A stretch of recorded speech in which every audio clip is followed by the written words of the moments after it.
Buck got involved in football. Of course, Valliant, small town, we didn't have a lot of pee-wee football and things like that. So, my assumption is he started in, fifth, sixth grade as we all did, because we didn't have anywhere else to play.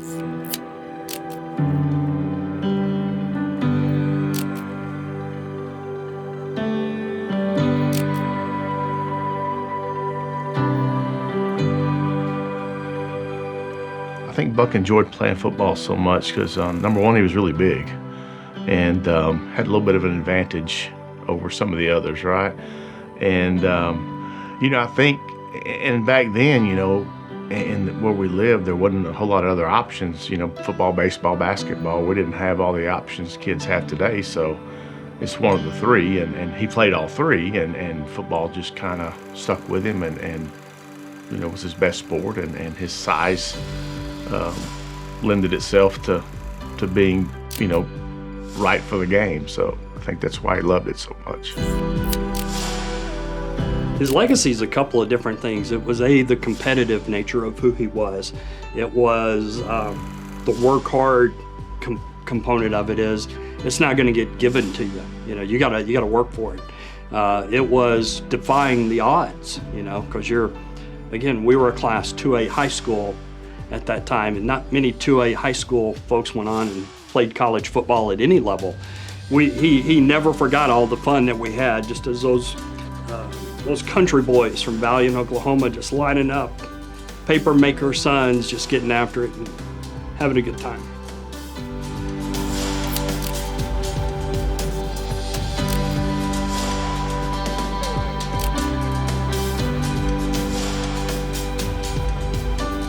I think it's his roots, McCurtain County is kind of a small, tight-knit place.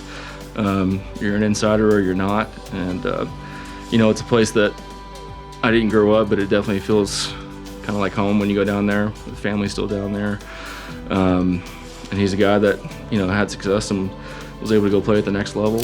Out of there, as far as I know, one of the first, if not the first, to do that. And I think he saw that not only as a good for him, but a way to represent his community and be a good example for others that might want to do the same thing.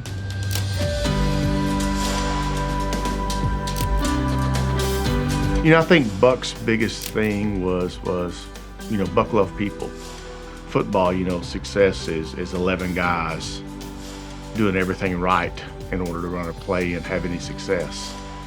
And I think that's ultimately what he loved about the game was it was a team sport, and he loved team, and he loved camaraderie, and he loved hanging out with the guys.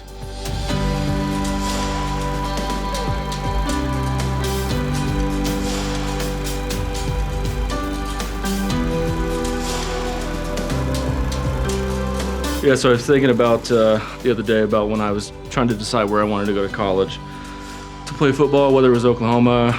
I was looking at Oklahoma State, Alabama, Oregon, some other big schools, and I remember having a conversation at the bar in the kitchen about, I'm just tired of recruiting, I'm tired of all the visits, I'm tired of all the reporters calling from the different beats and the different programs.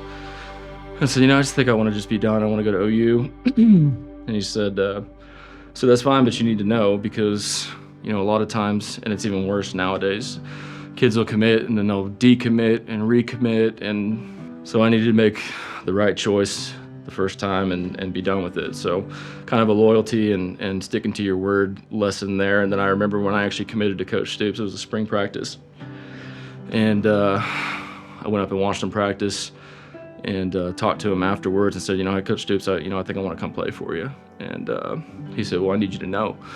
And it was the same thing that my dad said, basically, and I was like, yeah, this is where I'm supposed to be. So just preaching about doing what you say you're going to do and sticking to your word, being a man of your words, was a big takeaway from him.